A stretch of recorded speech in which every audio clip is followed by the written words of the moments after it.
now that it's harder to hire, like their old colleagues slowly leave, and they're going to get callbacks saying, "Hey, do you want to work for us? Like we've not advertised this position, and normally like there's a this and this hiring, but I know you really well. I put in a good word, and we can expedite this, right? Like we'll give you top of the offer market." So in this new world, like the people who did not go about and burn bridges, and they do have a network of like real people that you work with, they might be somewhat better off.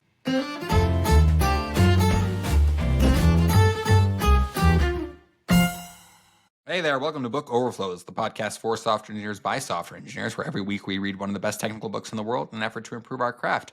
I am Carter Morgan, and I'm joined here, as always, by my co-host, Nathan Toops. How are you doing, Nathan? Doing great. Hey, everybody. Well, we're excited for what we have for you this week. We just wrapped up an interview with Gergely Orosz, the author of Software Engineer's Guidebook. That's his book we read. But most people know him as the author of the #1 technology newsletter on Substack, Pragmatic Engineer. Excellent book, excellent newsletter. If you're listening to this podcast but not reading his work, I don't know what you're doing. Please go read his work. Fantastic stuff. Fantastic interview. Nathan, you want to give him a quick preview of the interview? Yeah, super down to earth. The tone of the interview matches a lot of the tone of how he writes his newsletter, which is just almost like you're chatting with a friend, even though we just met and obviously we were like fanboying out during it. It was really cool. Again, we keep saying this, it's so nice to be able to dive in to the topics we read in the books, and in this case compare and contrast with his experience writing the blog versus writing a book, which is a big context switch, as you'll see in the interview. Absolutely. We could have interviewed him for 10 hours and not run out of fascinating questions to ask him and insightful responses from him. You get just the hour. So please stick around for the whole thing. It's fantastic. We hope you enjoy this interview with Gergely Orosz as he reflects on his book, The Software Engineer's Guidebook. Well, thanks very much for joining us, Gergely. How are you doing? It's good to be here. I'm doing good. Thanks very much. Well, we are so excited to have you on. We read Software Engineer's Guidebook a couple weeks ago. Really, really enjoyed it. Had a couple great episodes on it. They did really well with our audience, too. Those were some of our highest listened episodes on across our audio platforms. We always like to ask our authors, just to start out, kind of describe, I know you talk about this in the book, but maybe for listeners who haven't read it yet, describe why you felt the need to write Software Engineer's Guidebook and maybe what the CS industry was like at the time. I know it's a more recent book, but that kind of prompted you to write it, and maybe how it's changed since you. I still start post-COVID, and now a lot of things are changing because of COVID, AI, all of these things. But it all started, like the motivation that I have, like I still remember the moment when I was like, I should probably write a book. It was, so I was a software engineer for a long time at different companies. Started off with really small companies in Hungary at a consultancy, moved into like a larger company eventually in London, worked at JP Morgan, which is more of a, like a brand name, but still not a tech company. I then worked at, I alternated saying between Skype and Microsoft because it was both, so I could choose. At the time, I used to say Skype, but now I should probably say Microsoft because Skype is dead. So that was my first kind of like tech company. Worked at a fast-growing startup at Skyscanner, and then at Uber, I joined as a software engineer, and I became an engineering manager. And as an engineering manager, I helped people on my team grow professionally, and like figure it out. Like I was now on the other side, like seeing how like performance reviews, promotions, hiring, firing, some of those things work. And I became a skip level manager. So I had an engineering manager like under me. Wow. And and I had a skip level meeting for the first time. I think it's funny because I was pretty nervous having a skip level meeting. I never had one. And when I went in, this engineer, it was someone who was working at a different type of company, more of a consultancy. And he was saying he's struggling at Uber because he's just not used to like, where we expected like developers just to like pick up tasks, like write your own tickets and just do whatever. He was used to being given the tickets by PMs. And he was like, he told me like, I'm just really struggling. Like, I want to like, pick up the pace, but I could use some advice or guidance or mentorship. And I was thinking, well, I can do that. I always did that with all of my direct reports. But then I was like, hold on, I shouldn't do it because now I have a manager under me and it's not cool to, hey, I don't even have the time. But even if I did, that's kind of weird. Like, your skip level is kind of, checking with you. And I was thinking, would it not be cool? But at the same time, I kind of felt like I've done this several times before. Like I know like what I would need to tell this person. Like it's pretty standard. Like it's not a new problem that I had. Like, would it not be nice to just give this person a book, like this book? Like, here you go. Like, I kind of and in the sense of like, here's the stuff that I know that worked for me. Read it, and then if you have questions, let's talk about it. And at around this time, I met a few. I was doing some hiring. I was always doing hiring, but when I was doing hiring, I also had like some kind of coffee chats. Like recruiters were like, "Oh, here's this developer. He's on the edge, or he or she is on the edge. Like, let's just give him for coffee." And I found myself kind of explaining stuff to people that I thought was kind of just super normal working inside Uber and, like companies like Amazon, etc. For example, a senior developer started arguing with me saying, oh, seniors, like, mentorship is not part of the senior developer role. And I was like, I understand this is what your current company is, but if you actually want to get into these companies at the likes of, the Uber, the Google, the Meta, etc., like it's just kind of part of it. Like and I start to see that there's this divide between the people who are working inside these companies and the people who are working outside. And so I had two goals with the book. One is I've already was on the path to become a manager of managers, and I felt I'm just kind of being removed. Like I kind of went through this ladder of going from really entry-level engineer at a consultancy, and then I ended up at this Silicon Valley company. At the time, Uber had really good reputation, a really good engineering culture. I went to being a senior or a senior engineer and then a manager, and I helped people grow into these positions. But I kind of felt that I'm moving away. So I figured, let me just capture what I know right now, because I do believe that the best books I've ever written is people who are close to what they do. So so that was one. And the other thing is like, well, let me offer people advice who just don't know what this world is like, and also hopefully help people. I did notice that inside these companies, like I was pretty lucky that I had really good mentors who helped me as an engineering manager. Also, when I was an engineer, when I had engineers, I could find them good mentors even if I didn't have time. But I did talk with people who just didn't have mentors, especially at places like, don't want to like do names, but like even at Uber, there was someone who just told me like they just had a really bad time because they had no mentors. I know someone at Amazon who struggled. So, I'll also just give it to them. So this is my idea, write down what I know, which is firsthand, do the best that I can. And obviously it's not like, I always tell people that like a book is never the best choice. Like the very best thing that you can have is have a mentor. Have someone inside the company who's been there for a few years, is helpful, ideally a little bit more experienced or senior, and they'll tell you how the whole thing is done. They'll tell you the lowdown. They'll tell you like, nah, you don't need to worry about the perf, the peer review doesn't matter. Or they'll say like, actually, you really need to worry about it. You should get like the PM. They're what they say makes a big difference. They'll know how stuff works and you can figure it out. Failing that, it is good to have something to reach on how it should work at a sensible place. And not all places are sensible, but this is where this book is. So I always tell people like, look, like if you don't have those mentors and people, like, I mean, yeah, like check out this book and check out some other books. But even so, even in the book, I emphasize like in the end, it's all about like to have a good career, you will eventually need to have a good manager. You will need to find that or just look out, and you'll need to find people who you can, talk inside the company who can help you, just, tell you the lay of the land. And then later, once you kind of figure it all this out, just give it back. Be that mentor to others, be that sponsor to others. This reading this book was in some ways funny to me because kind of my career journey was my first job out of college was for Disney, working on their theme park software, and that was kind of like my dream job. Yeah, it was cool. It was like my dream job. And I just wanted to work there for 40 years and then retire. And then COVID happened and the tourism industry got wrecked. And so I got laid off. And so I was it was weird because like I got laid off and that seemed like world ending to me. And I just didn't know anything about the job market. And I didn't realize I just gotten laid off into the hottest job market of all time. And so from then I wound up working at some like bigger tech companies. Like I went to Grubhub and then to AWS and then I'm at Shopify these days. But I just had to kind of learn everything on my own and had to piece all of this together. And then when I was reading through this book was the result of like 5 years of like, and one, this has way more stuff than even I know, but it just was so funny to me that like all these things that I've had like pieced together over 5 years, you just put in a book. And like, I could have just read that. Well, I'm a little conflicted about this because I do get this from people who are reading it, especially so when like the two kind of the three biggest types of feedback I get from the book is like one, the people who've never worked at these companies, it's like, thank you so much. I had no clue this is how things work, and those are people who want to get in this company, and I think that's understandable, and I'm really happy for that. That's like already.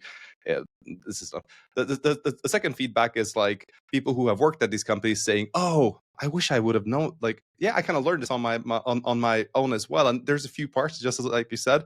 And there's people who worked at these companies for 10 years. There's like, yeah, yeah, I know all of this. And at first I was a little kind of offended with this last feedback of like, well, I did put a lot of, time and effort in there, but actually I think it just shows like, this is what it should be. Like this book it doesn't, I can't really promise anything, beyond what I've experienced. And like, yeah, if you worked at environments like this, at just like a pretty big and growing tech company for a few years, I'll say like 5 years or so, the book shouldn't, and you've kept your eyes open, the book shouldn't have anything shocking or revealing. It might organize some ideas that you already have. But the reality is that I think, like the majority of software engineers, 95% or more, have not had this. So when I was one of the reviewers of the book, Tanya Riley, she's a principal engineer she's great. At Squarespace. She wrote the Staff Engineer's The Path, Staff Engineer's Path. which was a wonderful book as well. It goes way into more detail into the staff level than my book just scratches the surface compared to hers. But she was telling me that like, or when she read the book, her feedback was like, it kind of gives the vocabulary to like work inside these larger companies. And that's what it is. So to be honest, like if you learn those lessons, like I don't think any book can do justice of your own personal experience. You still need to go through it, and oftentimes like you'll remember things better when you actually get burnt. You might be a bit more hungry. Like if you've never been passed over on a promotion, if you've never felt disappointed on how the team dynamics played out and the short end of the like I don't think you've tried hard enough, or like I don't know, like it's sometimes your worst experiences at the time will turn out to be really, really big like benefits. So like, but absolutely, yeah, it is nice to have some guidance, and hopefully like every now and then the book might help like figure out you're not crazy. and like one thing that I was writing the book, I was realizing is as it goes, the book is spread into the parts: software engineer, senior engineer, tech lead, and staff plus engineer. Increasingly, the soft skills are starting to become more like emphasized. In the beginning, there's a little bit more on software engineering, later software architecture, tech debt, those kind of things. But at the staff level, some of the biggest things are, okay, well, figuring out like the business impact, talking with other people, networking in sensible ways, etc. Which was a little interesting for me because I was like, oh, surely like for staff engineers, like you do need to like, and I did put some parts on, for example, high reliability systems and some of those things. But it's interesting how after a while, once you master those parts, like it's a lot of it is down to people. Which is it's a cliche, you hear it all the time, but then you start experiencing it when you're like several years into the industry. Yeah, that was helpful for me in the book, is that it gave me the ability to have empathy for the other players, right? So if I think of like what role I'm in, a lot of the advice is also like, well, think about what your skip, like what problem they're trying to solve, or what the person who's directly above you, or how the department or the team is supposed to do things. And it was nice where sometimes, when things don't add up, it's because I'm missing some variable. And this book was helpful in that I'm like, okay, there's at least a definition to the variables. Maybe I can go back and think about these other puzzle pieces. That was really useful. One of the things that I wanted to bring up is we can't ignore the fact that you have like the #1 technology newsletter with the Pragmatic Engineer. And you give a nod to this in the book, saying like, oh, okay, well, yeah, I see this as a compliment, right? That there's overlapping material, but they're not the same. And I think we've both been readers of the newsletter for a while. Oh, absolutely. And so I thought it was I thought it was really useful as a way to do like a long read where you see this thread that goes through all of the subject matter as opposed to something that's more episodic. I wanted to know more about your experience of having to make that transition from content that's self-contained to something that has a through line. Yeah, so like my original, the book is such an interesting one. So I decided to, like, I was blogging on the side always, like when well before Uber, but even at Uber, like every now and then I just wrote like, "Oh, here's some stuff that I learned on the job," and then I decided to write this book, which I figured is gonna, like I kind of wanted to capture stuff that will not be obsolete in a year or two.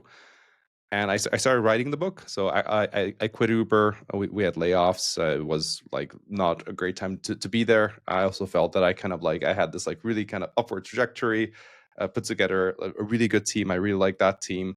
And then with the layoffs, that was the first time that people had to be let go from my team. And then my team, we just needed to take apart. Like our mission stopped existing. So my team, like everyone just went to different teams. And it kind of felt like, well, I kind of like had this really good run. It's now like done. Like I could either restart. I left Uber and I just wanted to finish the book. My plan was like finish it in 6 months. And well, it's just a long book to write. Like I was trying to like get this whole like career, from software engineer all the way to staff level. And I figured, okay, well, let's just break it down into smaller problems. We're good as software engineers, right? Like instead of building a massive system, build a smaller one. So I was like, well, there's a part on resumes. Let me start with that. Let me just write a short book or like a mini book about it, which it became the Tech Resume Inside Out, which is now an ebook of like 200 pages. And it actually took like, I think 2 or 3 months to write. And like, I just kept like itching away at the book because this is the first time I ever like wrote like a proper book. And it's a mix of like it's kind of a lonely thing to write. I did have a publisher at one point. My dream originally was to go with one of the big publishers. Actually, my dream was to be published by O'Reilly, funny enough, and they pitched the book to them. And the way it works is companies, so publishers need to invest. So like a lot of authors, even I was like, well, it seems like a really bad deal financially because you go there and you get 10% of the net revenue, but the net revenue is after what Amazon's cut is. So let's say a $40 book, Amazon has a 40% cut.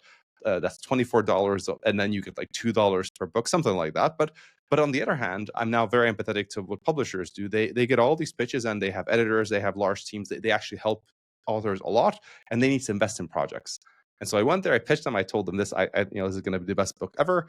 And they thought about it. And then in the end, they respectfully declined. And they actually told me that there was another project that was pretty similar. And just like any kind of like a VC, they're investing their resources. They don't want to launch 2 competing books at the same time. So anyway, but I did work not with O'Reilly, but with a different publisher.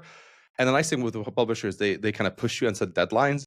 But the not nice thing is they were opinionated, and I just felt bad on how they wanted to push the book in a certain direction.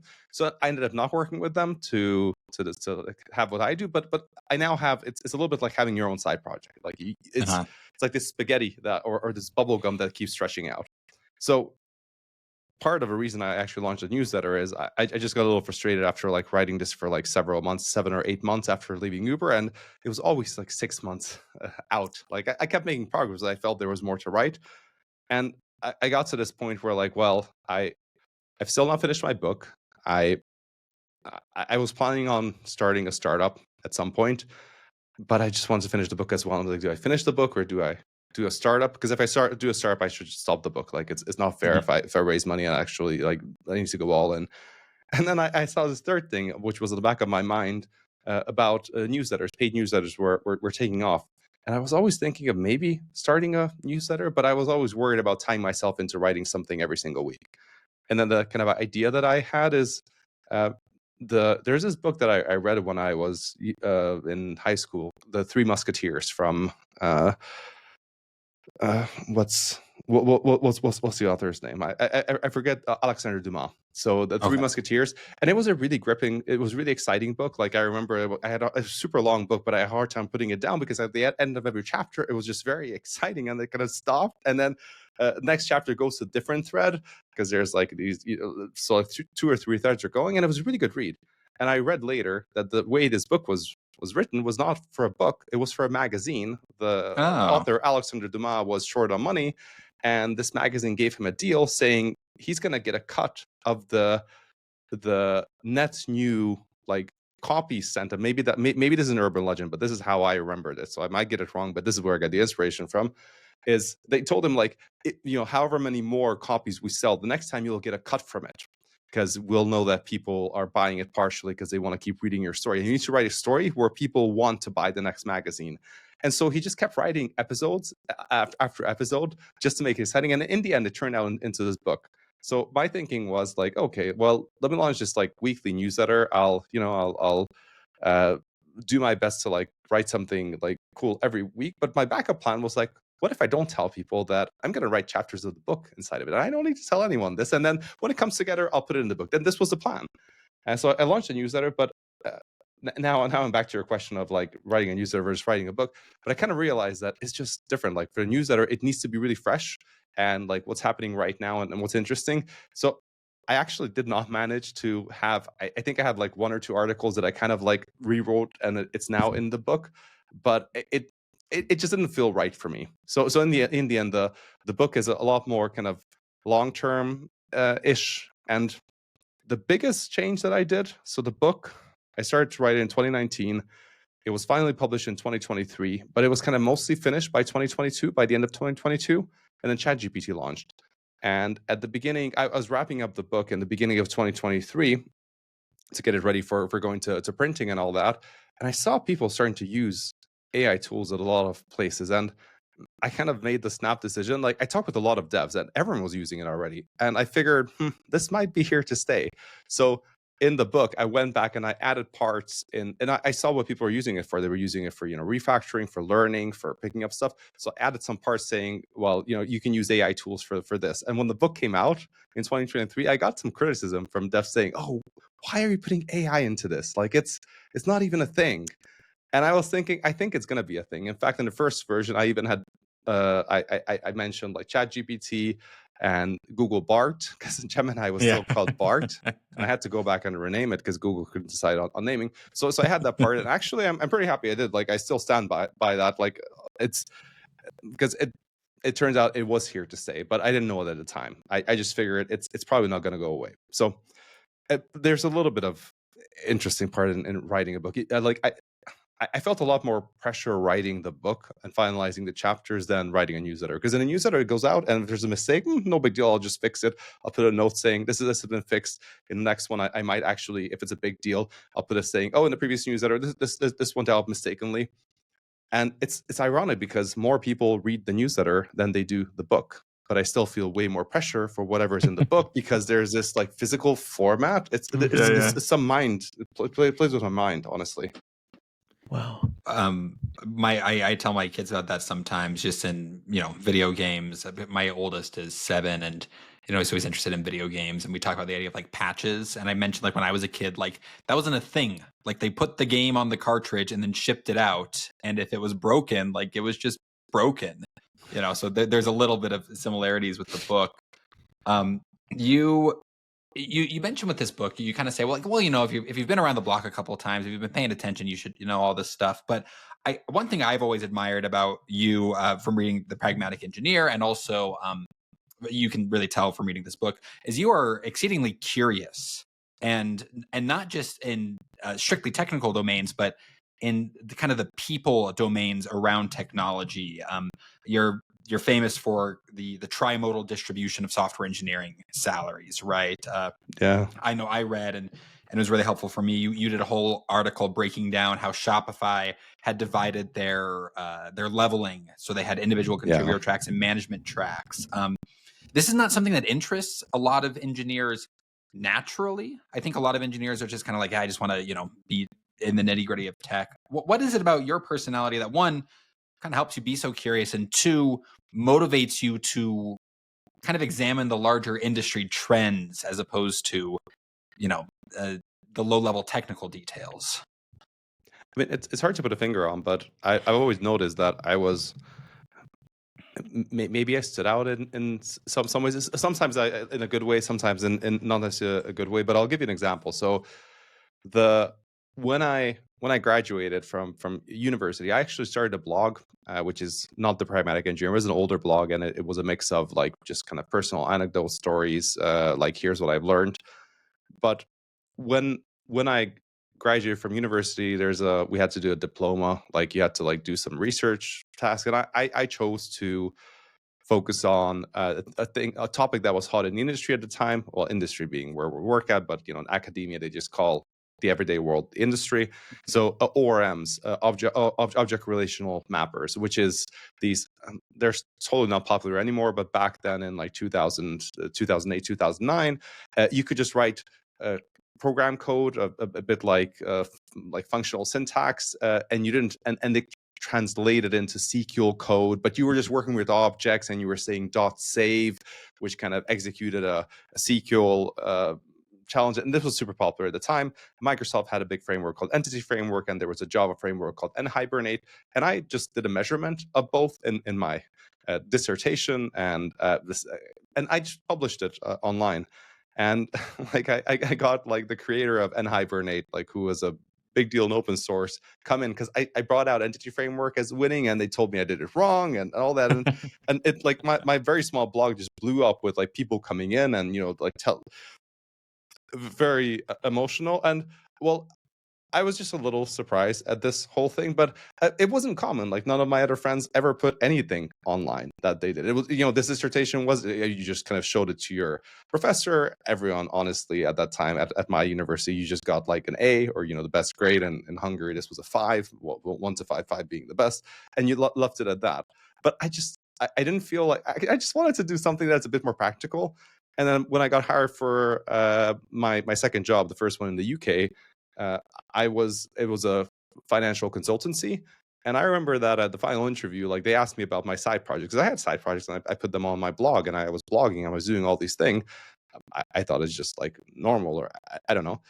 But I was the first hire at this company. There was about 30 or 40 people, and I was the only one not working on client work. They put me on building an internal product, just to know more entrepreneurial. So I think at the time, looking back, the hiring manager and my manager, they saw that there was something entrepreneurial about this guy who was on the side doing building kind of small games, blogging, just like trying to figure out things. Like I was always just interested in what else can we do and then for a long time I did a lot of side projects just out of the fun of it. Like I built mobile apps on a Windows Phone. My name was pretty well known because together with my brother and 2 friends, we published some games on Windows Phone, but it was all under my name because of how I was living in the UK and they were in Hungary, and you couldn't publish outside of, it was only a few countries. So I had some of the things, and I didn't feel really, one of my most miserable jobs were, and if some of my old colleagues are listening to that, like it wasn't that I didn't like it, but I was working at JP Morgan, and before and after all my jobs, there were some people who had side projects, and we were always like, talk about what did you do in the weekend? Oh, I picked up this technology. I ordered this cool like gadget. I'm doing this fun stuff with it. There's always 1 or 2 people like that. And this was the first place where there was no one doing this except for me. And I didn't have anyone to talk about this stuff.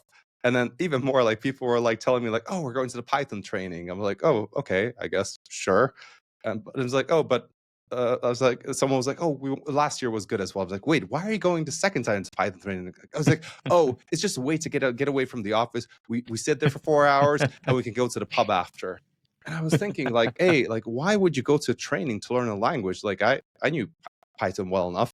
And I realized like we're just in a different mindset. Like these were, a lot of them were 9 to 5 people who didn't care about technology. And I started to feel really uncomfortable because it felt to me no one cared about tech. Like no one cared about, like refactoring or the tech debt or just like, I later met a few people, but this is why like when I got a reach out from Skype, working at JP Morgan, I had a really good salary at JP Morgan, super supportive manager, a career path to be promoted to, I was associate to VP was the next, a VP, a senior engineer, by the way, at investment banks is just a fancy title. Everyone's a VP there. It's so strange. Yeah. It's just one of these things. And when I got the interview at Skype, at first I was thinking like, well, why should I leave? Like they're treating me really good, etc. And then I talked to my brother. He's like, you're an idiot. Like you're absolutely bored. There's like no one resonating with you. And this was like they always tell you don't tell your salary on negotiations, but by the time I got to the offer, I was just like, I just want you to make me an offer. Like I actually want to get out of here and I want to go and work. And I actually, that was the first time I got the same salary, maybe even a little bit less than I was making, but I was so happy to join. And then I joined Skype, Microsoft. It was, everyone was around me was also just kind of, hacking, doing stuff. So I think I always enjoyed like working with people. I maybe I have a mix of both short attention span, but sometimes I can have a bit longer. And then, people, my old colleagues tell me at Uber that they always noticed like I was this interesting one where like I would go for lunch and I would sometimes just sit next to a person I didn't know and say, hey, I'm Gergely. Like I work on payments at this. What do you do? And so I got to meet like, and I always had this thing where like it's not like a game, but I noticed after a while that there were some things that I thought were super boring. For example, I thought customer support is super boring. And honestly, when you work at a tech company and you're in engineering and there's customer support, the hierarchy is customer support and engineering. Engineering is the gods and customer support is like whatever.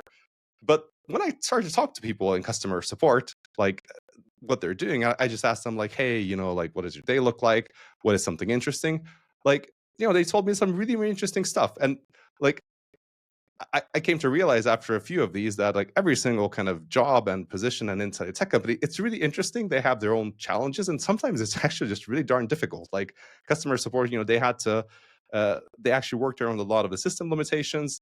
Had to, so I find that life is a bit more fun when you get to talk with people.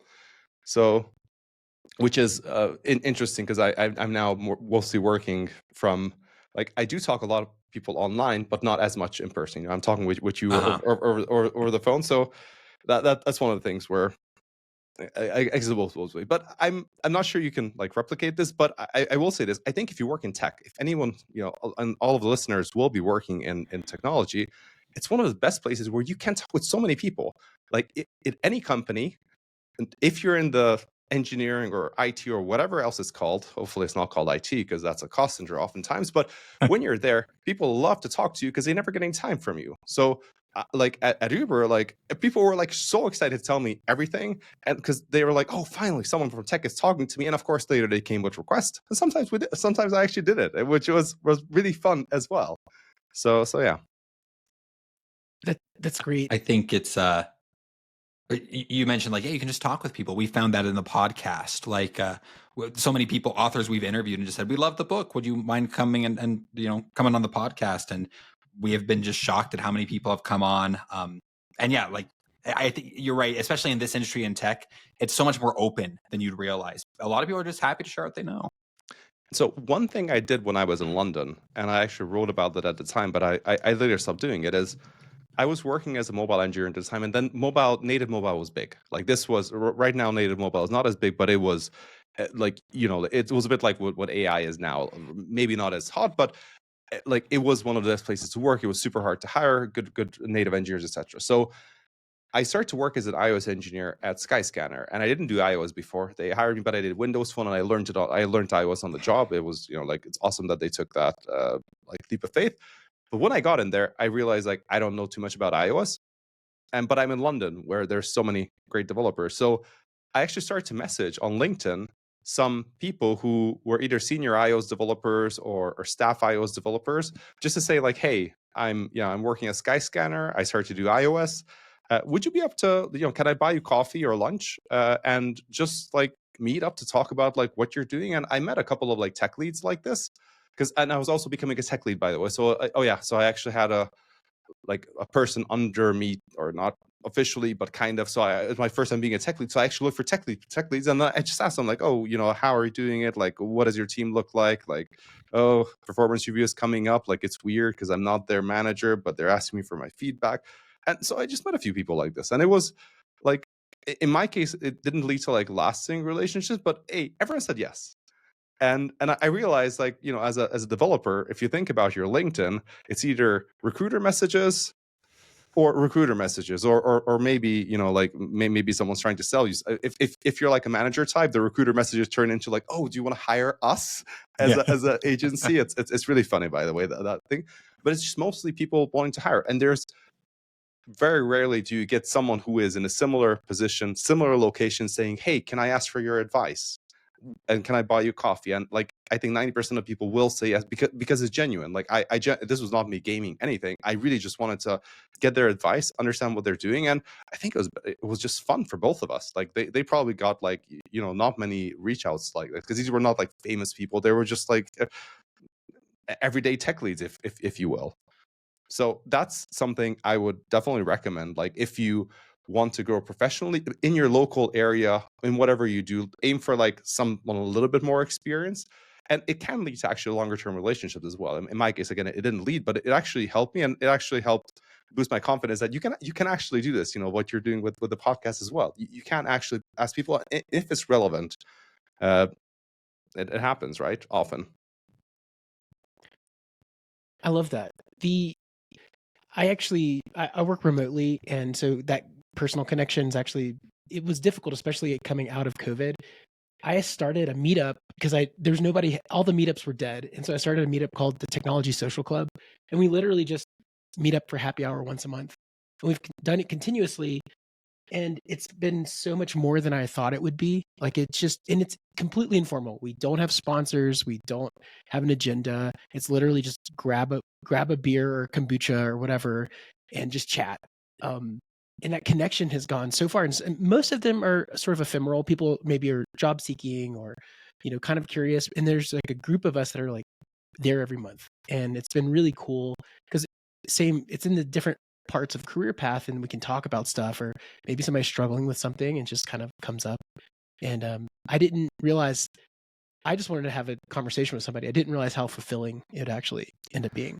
Yeah, and you know, like one thing that I would now add to my book if I updated, I should probably make a note of this, is one, like, you know, the nice thing is I'm now covering, or like I'm really trying to keep my ear on the ground of what is happening in tech as it's happening. And luckily, because the newsletter is so well known and I'm somewhat well known, people, like if it's a cold message, like for someone who's working, I think they will often reply to me. So, you know, if I hear like, oh, for example, right now, like I'm hearing startups are struggling to hire for full remote positions, and they're figuring out what next and how to do it. And so I'm talking with a lot of them.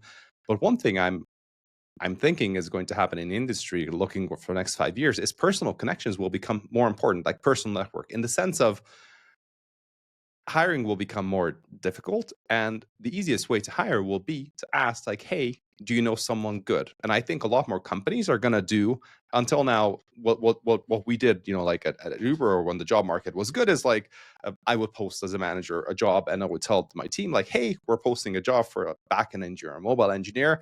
If you know anyone good, send me a referral.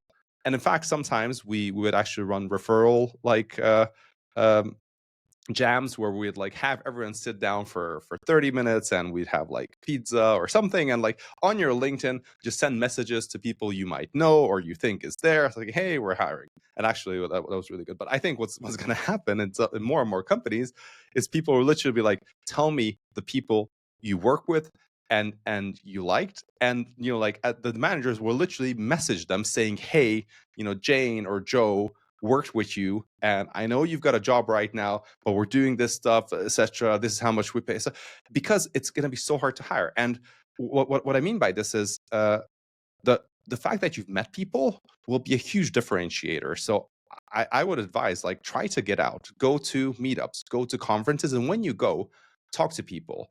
Also at work, try to work on projects where, especially if it's like a hybrid office or something, where you work with different people. Because now, you know, if someone asked me like, who are people I would recommend, like I still remember the people who I was actually in a physical space with, like the people who I collaborated with, like at Uber, like so it just makes a big difference in my memory and my recommendation. I think that so I think this will be a very powerful networking, as most of us developers like don't gravitate towards this, but it can be a lot of fun.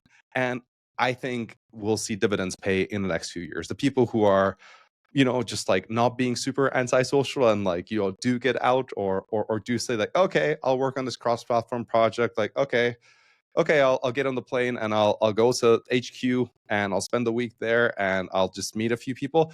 Years later, it could actually pay off. My dream with this podcast has always been that it grows large enough that the next time I need a new job, I just have to say on the podcast I'm looking for a job, and Yeah. and then and then have the listeners crowdsource it for me.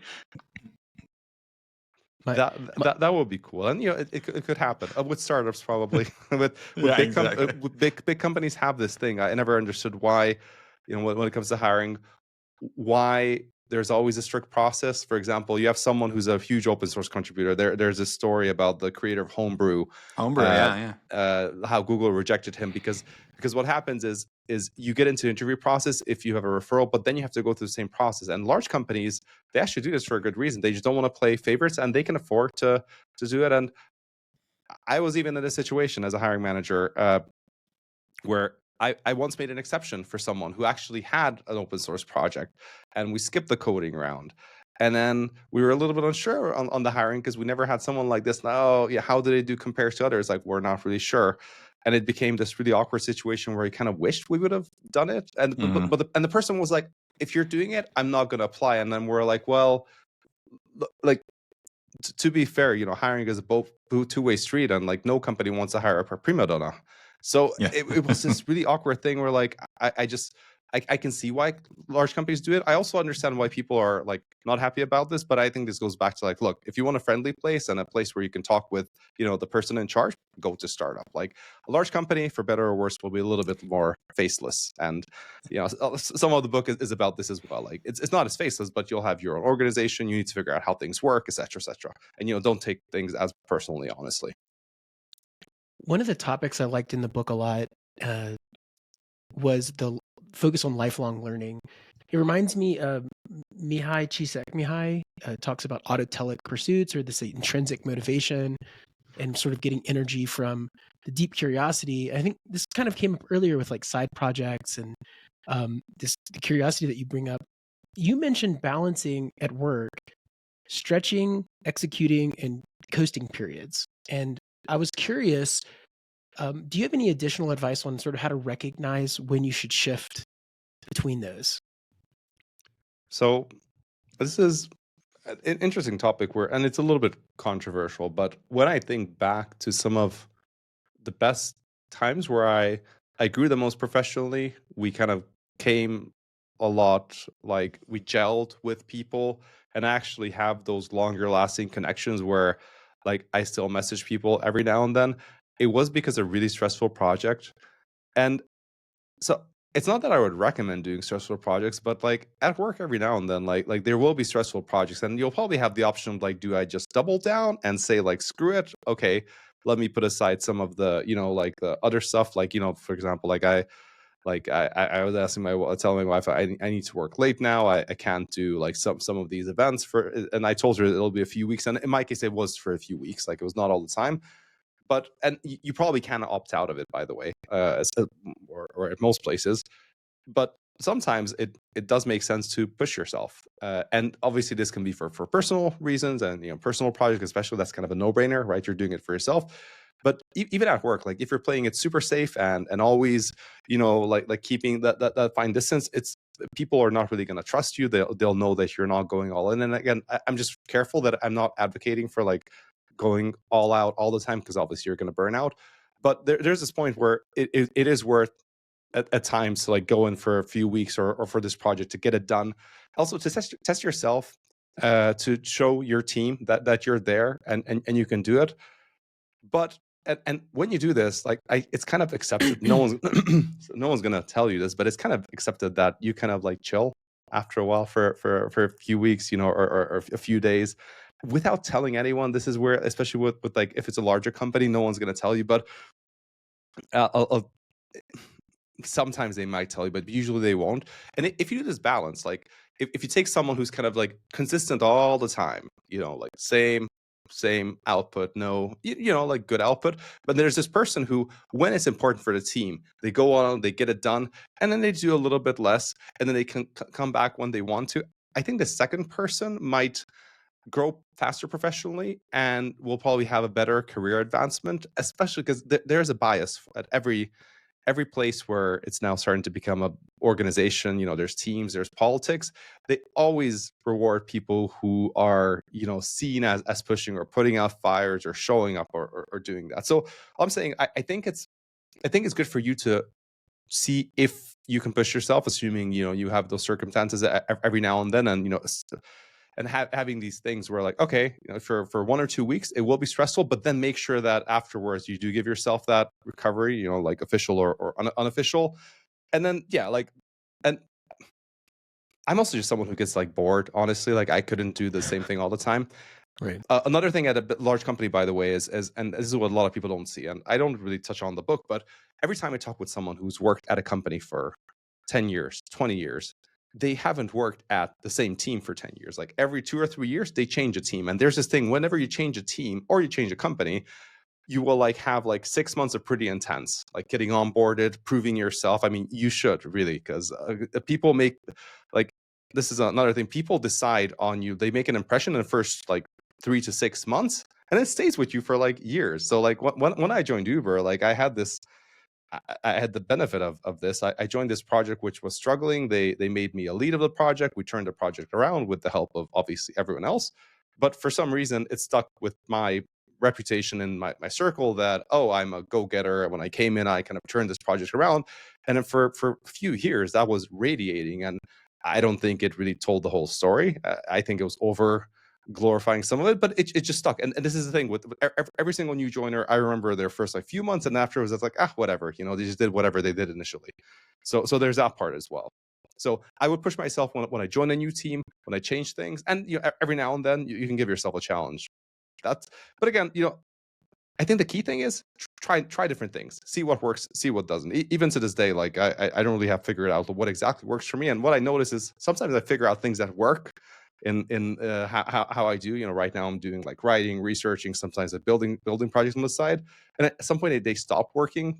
Like I used to do this Pomodoro technique for a while, where like 30 minutes of focus and 5 minutes, and it worked really good for like 1 or 2 months, and then stopped working. So I'm like, okay, I'll try something else.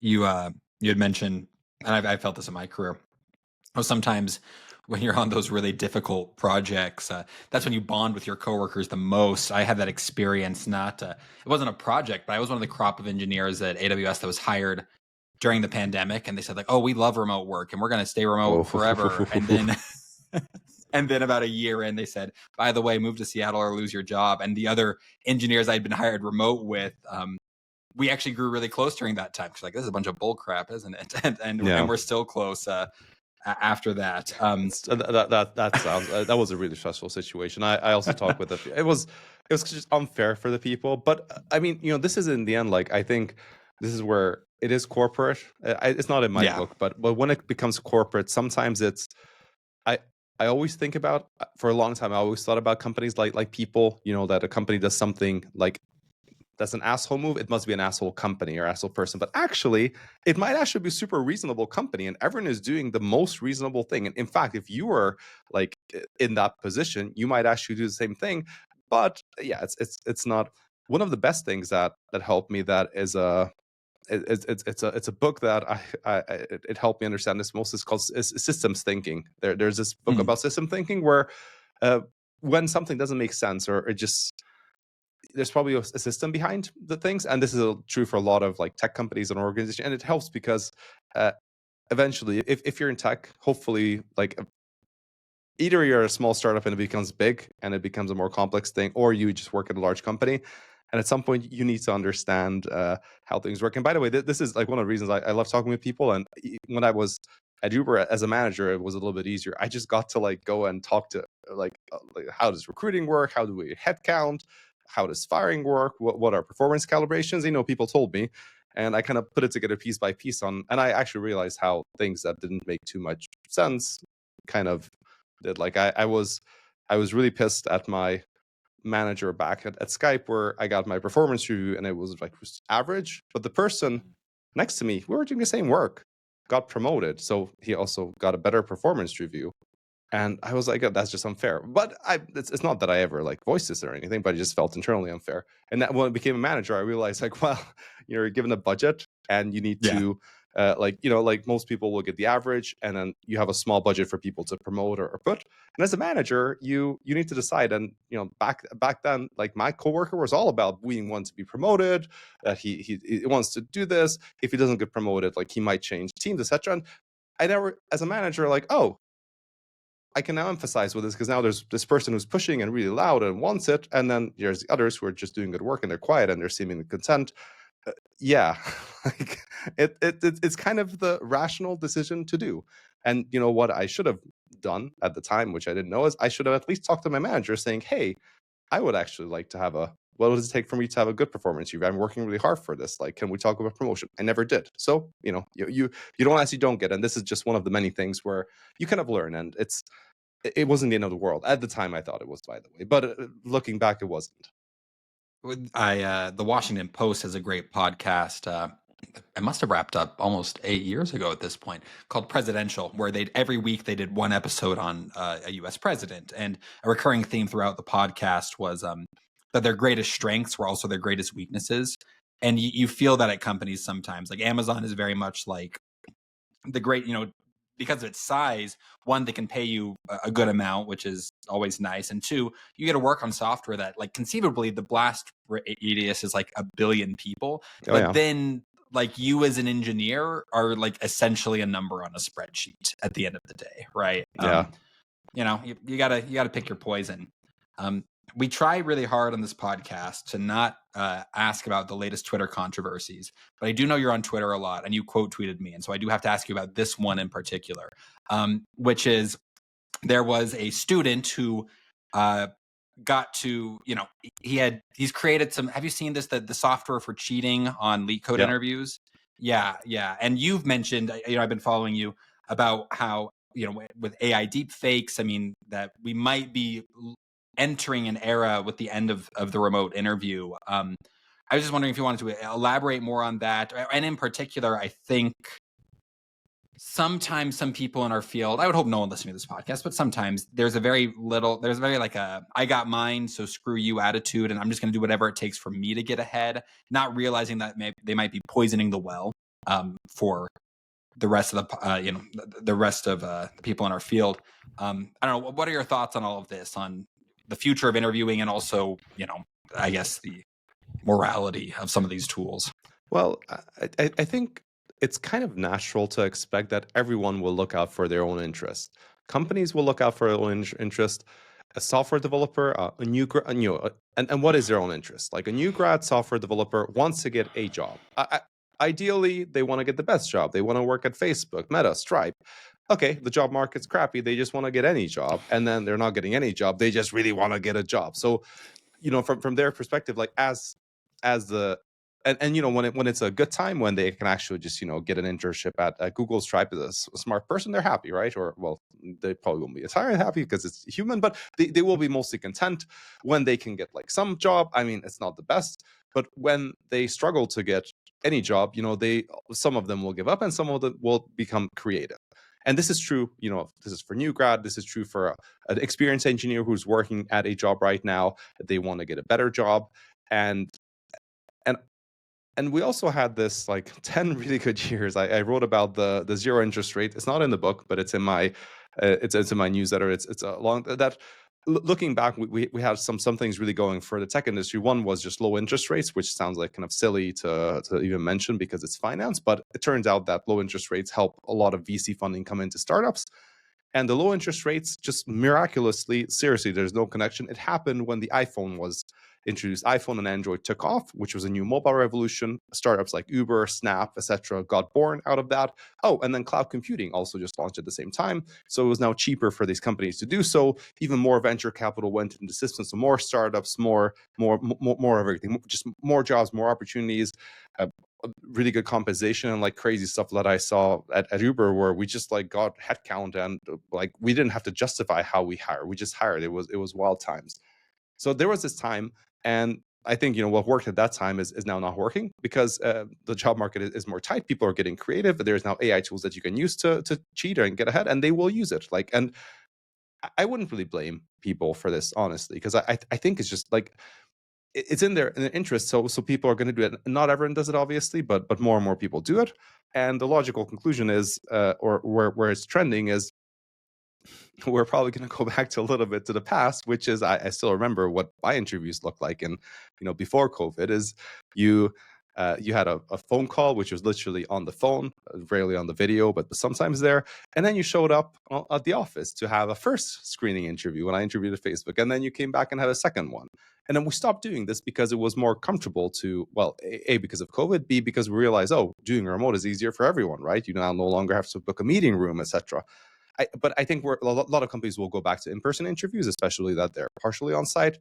And now even the formal companies they're just overwhelmed with, it's a mix of the fake applicants, but also there's recruitment companies who are not getting business, so they're now sending fake resumes. And then when you call the number, they're like, oh, we're the recruitment company, and for a fee, we gosh. can. Seriously, it's also happening. So it's just going to be more noisy. There will be some companies who are doing it, but more and more of them will either go with specialized recruitment firms where you pay a bunch of money and the recruiters give you real people who they're like, no, I talked to this person, like, or I met them.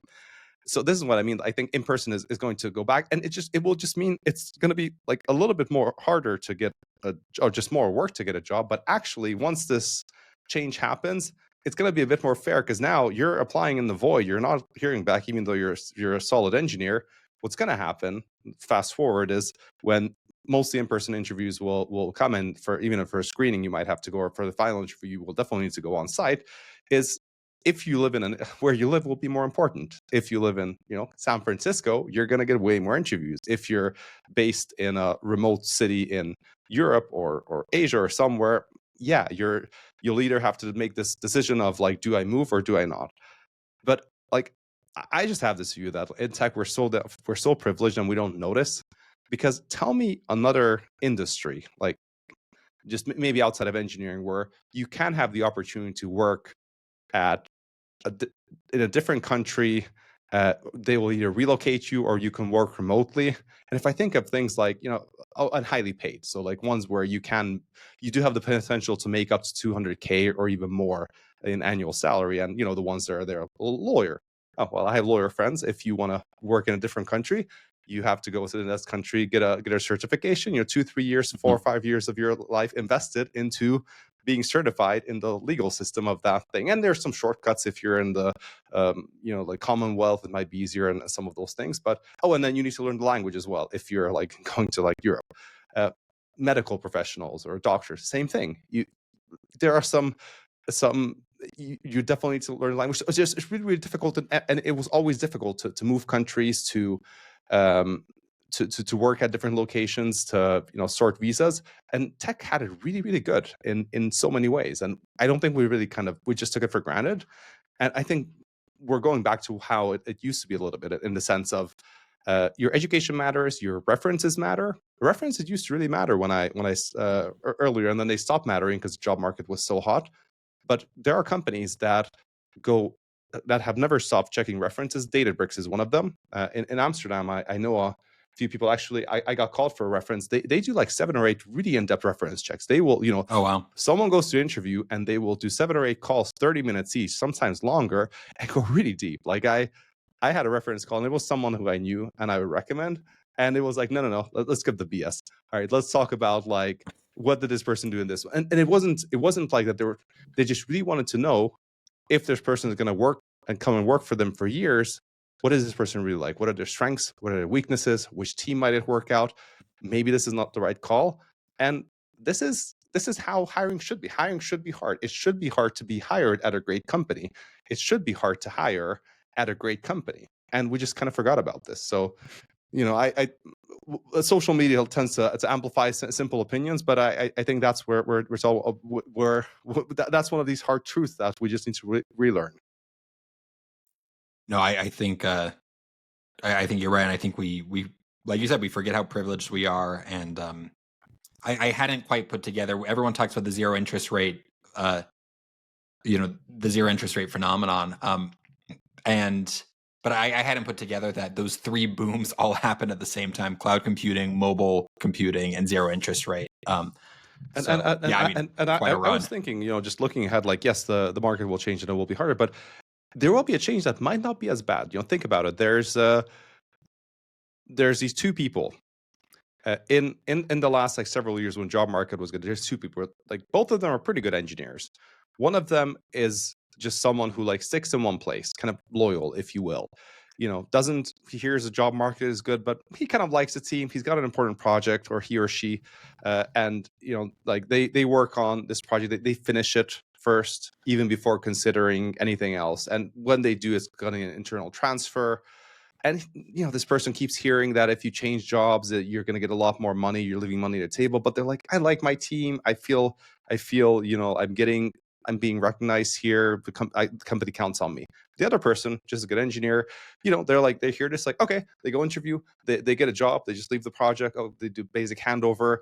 A year later, oh, it's another thing. Oh, they're going to go to a crypto company now, because now they're paying like triple. They're making like 3 times as much as this person. Oh, crypto company failed. Okay, now they're going back to the different one. And in the old world, this person absolutely got screwed. The one who actually just like stuck around, did a great job, did great work, and this person reaped all the benefits just because they only looked out for themselves. They didn't care about anything. They jumped on the next hype train. And if the crypto company failed, which actually this was a thing, I know people who left for crypto and then it came back to the company. But now in the new world, first of all, like when you keep jumping like this, like at some point the jobs dry up and this person is kind of hanging and they cannot get the same job. They now have to take a pay cut, maybe even beyond this. And when they come back to the old company for this person, they might be like, well, no, you didn't do a good handoff, so we're not going to take you back.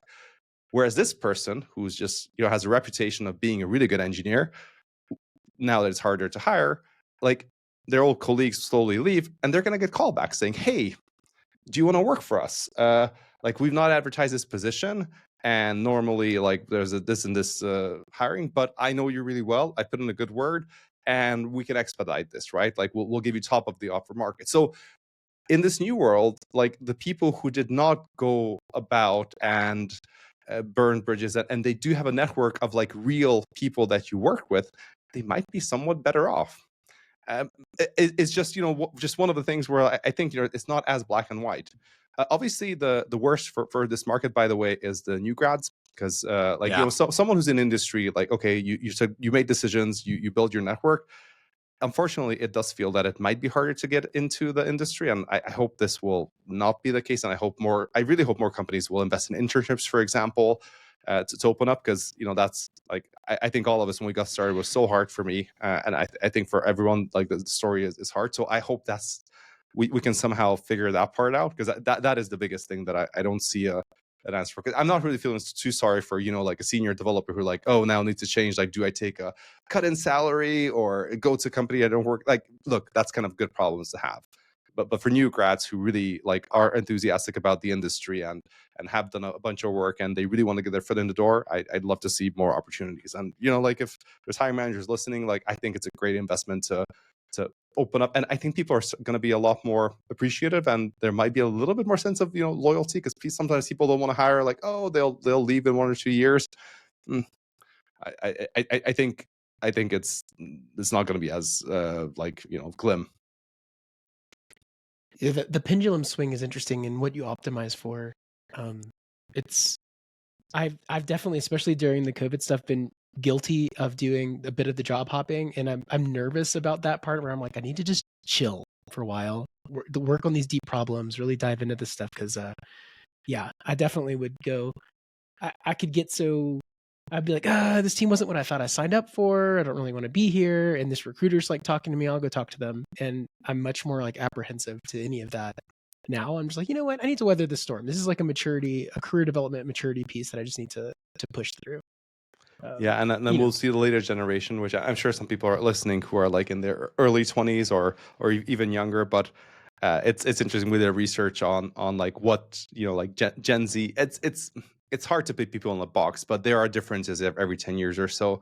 And it seems to be just a really cool generation, by the way. Like, some people are like, oh, they like age is really smart. The people that I talk with do put boundaries. They're like, no, like, like I am actually going to go and like catch up with my friends, but also very creative. And one thing I've heard from, managers who are now, my age, so like, been in the industry for like 10, 20 years, they're saying they love the young generation because finally they're the first generation who like product managers love them because they're like, they actually care about the product, they actually try out the stuff, they try the competitors, and they're software engineer. Like you have to like beg software engineer, and they wouldn't even do it. So I think there's this thing where like, yeah, like on one end it's easy to feel sorry for the latest generation, and I'm sure our parents thought that we were absolutely like we're gonna turn out terrible because we had mobile phones and stuff like that.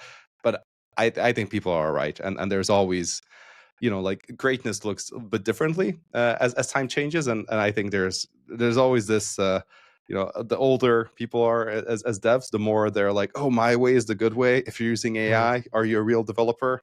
And I still remember when I joined JP Morgan, and we were using ReSharper, which is autocomplete, and some devs were like, you're not a real developer if you need ReSharper. Like you need to know the API. You need to like you use it so much that it's in your fingers. Like you don't need like it's just like forget about this generation. That's so funny. Well, it's been so nice talking to you, Gergely. We love the book. And we're fanboying over here a little because we obviously love Pragmatic Engineer, and I have a I have a Twitter like list because sometimes I just don't love what the algorithm feeds me sometimes. So I have a list of like when I just want the most insightful accounts, the list is called Not Morons, and you are a proud member of the Not Morons list. Awesome. Well, this is a fun fact. I'm glad to have earned that. No, thanks so much for coming on, Gergely. We always like to ask our authors just if there's any books you'd recommend to our audience. That can be fiction, nonfiction, CS related or not, just whatever you've been reading or have read or find interesting. So I always have books, and I have a shelf full of them, but I'll just call out a few. So one is Thinking in Systems by Donella H. Meadows, which is this book that really helps understand like why complex systems work the way they do, including tech companies and stuff that doesn't make sense. No worries. Yeah, and then I have this short book, Tidy First by Kent Beck, which is we read and interviewed Kent Beck on that. Yeah, it's very short, but it's just so like crispy written. Like it's one of these things where like you might think like, oh, do you want to spend like I don't know like $30 or $40 on it because you get so few pages? But it's a book that I just read. I don't finish all books, but you read, and they're so distilled, and they do make you think about what is development. So like, you don't like the volume. It's a poor value, if you will, but like I feel the value of the book is, does it stay with you? This one stayed with me. So it's one of these super like weird things. Like like shorter sometimes is better, and he wrote this for like 17 years or so. So. If you're an engineering manager, Becoming an Effective Engineering Manager by James Stanier is such a great man. Like so many people who became engineering managers, tech leads, they asked like, what's a good one to like get a sense? This is great. Like he tells you stories of like, it's your first day, you've got your new team, you have no clue, and this is actually what it feels like to be a manager. Like it's super relatable. And then finally, like. I like this book called Will Larson, The Engineering Executives Primer. Now, this is for engineering executives, and you're probably thinking, oh, I'm not a CTO, or if you are, I mean, awesome, but you're going to be the minority of listeners. But at least I always wondered, what is it like to be a CTO, a head of engineering? And even when you're an engineer, like one day you might actually want to become one. And honestly, in this industry, if you're in it for long enough, you will probably have opportunities, and it gives you a bit of a like. It does a really good job of telling like what is actually like. So I think you can like read it or read into it to get a sense of, is this something you'd even be interested in? Because I think it's good to decide like in your first like 10 years or so, like, do you ever want to consider these things or not? Because if you do, you should say yes to like people management or like this or that, and if not, good on you. It's still good to know what those, because you're gonna at some point report to someone who's a executive or something. Good to know like what they feel like, what their lives are like. Well, very cool. We always love this. Is really our selfish question we ask so we can fill our backlog and know what books to read for future episodes. Well, it was so great having you on, Gergely. I know we said it a bunch of times, but we love the book. We love the newsletter. Is there anything you want to plug for our audience before you leave? I can't imagine. I'm sure everyone in our audience has heard of your work, but just in case there are a few that haven't. Well, I guess just one thing that might be so relevant when the episode comes out. I do one talk per year, and this year is going to be in London at Elite Dev or LDX3 in June. So if you're looking for a good conference, I always choose conferences which are just really good conferences to start with. So if you're someone who wants to travel to London or can travel to London for a really good place for either tech leads, engineering leaders, and I'm also going to be there and also like meeting people, is just a good one to go to. I'm not paid for this or Wow. anything, but it's well, I'm going to be there because it's a great conference. But this is like a plug of like, hey, if you'd actually like to meet in person, or and or go to a conference, like this conference is the one where I'm going to be this year. And every year I put it on my website which one's the next one. Last year was in Budapest. So well, very cool.